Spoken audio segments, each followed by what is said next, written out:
Friends, welcome to Jaya's garden. இன்னைக்கு garden video இல்லைங்க, ஒரு நல்ல ஒரு சூப்பரான இந்த பிள்ளைங்களுக்கெல்லாம் பிடிச்ச ஒரு ரெசிபி தான் செய்ய போகிறோம். அதுக்கு முன்னாடி நீங்கள் ஜெயாஸ் கார்டன் சேனலை சப்ஸ்கிரைப் பண்ணல அப்படின்னா சப்ஸ்கிரைப் பண்ணிக்கோங்க. அப்படியே பக்கத்தில் இருக்கக்கூடிய பெல் ஐக்கானை ஆல் ஆப்ஷன் போட்டு வச்சுக்கோங்க. புரோட்டாவில் கொத்து புரோட்டா, அதுவும் முட்டை போட்டு கொத்து புரோட்டா செய்ய போகிறோம். கடையில் வாங்குறத விட இது சூப்பராகவே இருக்கும். வாங்க எப்படி செய்யலான்னு பார்க்கலாம். இதுக்கு ஒரு 8 புரோட்டாவை இந்த மாதிரி நம்ம ஸ்டவ்வில் வச்சு வீட்டில் கொத்திட்டு இருக்க முடியாதுல்ல, அதனால இந்த மாதிரி குட்டி குட்டியாக பிச்சு போட்டுக்கிட்டேங்க. நல்ல ஒரு அடிகனமான பாத்திரம் வச்சுக்கலாம். ஆயில் கொஞ்சம் அதிகமாக இதுக்கு ஊற்றிக்கிட்டா ரொம்பவே நல்லாயிருக்கும். ஒரு பெரிய பல்லாரி வெங்காயம் எடுத்திருக்கேன்.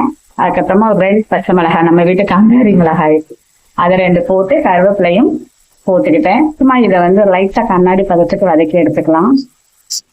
இந்த அளவு லைட்டாக வதங்கினா போதும். இஞ்சி பூண்டு சும்மா கொஞ்சோண்டு மட்டும் போட்டு அதையும் நல்லா வதக்கிக்கலாம். ரொம்ப கம்மியாக தான் போட்டிருக்கேன். இப்போ நல்லா ஒரு பெரிய தக்காளியாக 2 தக்காளி நான் போட்டிருக்கேன். அதையும் நல்லா வதக்கலாம். இப்போ இந்த தக்காளி வெங்காயம் அதுக்கு மட்டும் தேவையான அளவு உப்பு போட்டுக்கலாம். முட்டையும் போட போகிறோம்ல, அதுக்கும் சேர்த்து உப்பு போட்டுக்கிட்டேன். நல்லாவே வதங்கட்டும்.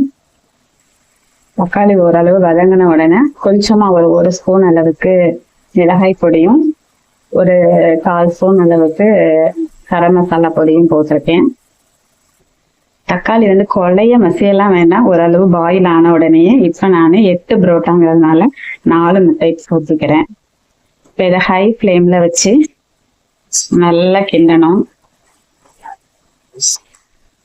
நல்லா உதிர முட்டை ஆனதுக்கு அப்புறமா நம்ம வச்சிருக்கிற புரோட்டாவை அதில் போட்டு அதையும் நல்லா கிண்டலாம். இப்போ நல்லா கிளறிட்டோம். இப்போ நம்ம சால்னா ஊற்றிக்கலாம். நீங்கள் வீட்டில் வச்ச கறி குழம்பு, மட்டன் குழம்பு, சிக்கன் குழம்பு, வெஜ்ஜு குருமா எது வேணாலும் யூஸ் பண்ணிக்கலாம். பிளெயின் சால்னா நல்லாயிருக்கும். அது எப்படிங்கிறது, சால்னா நம்ம எந்த அளவுக்கு வேணுங்கிறத நம்ம பார்த்து ஊற்றிக்க வேண்டியதான். நான் நல்லா 2 டம்ளர் ஊற்றிருக்கேன். ஹையில் வச்சே கிண்டிகிட்டே இருக்கணும். கடைசியாக கொஞ்சமாக மிளகுத்தூள் தூவி கொத்தமல்லி தலைகளையும் போயிட வேண்டியதான். சூப்பரா ரெடி ஆயிடுச்சு. அட்டகாசமா. இது கடையில வாங்கி சாப்பிட்றத விட சூப்பரா இருக்கும். கண்டிப்பா ட்ரை பண்ணி பாருங்க. இதுக்கு தயிர் பச்சடி அப்புறம் இந்த மாதிரி ஒரு சால்னா வச்சு சாப்பிட்டீங்க அப்படின்னா செம்மையா இருக்கும். கொஞ்சோண்டு அதுல விட்டு அப்படி சாப்பிட்டா, இல்ல தேவைப்பட்டா லெமன் கூட புழிஞ்சு சாப்பிட்டுக்கலாம். நான் சாப்பிட்டு பார்த்துட்டு சொல்றேன், செம்மையா இருக்குதுங்க.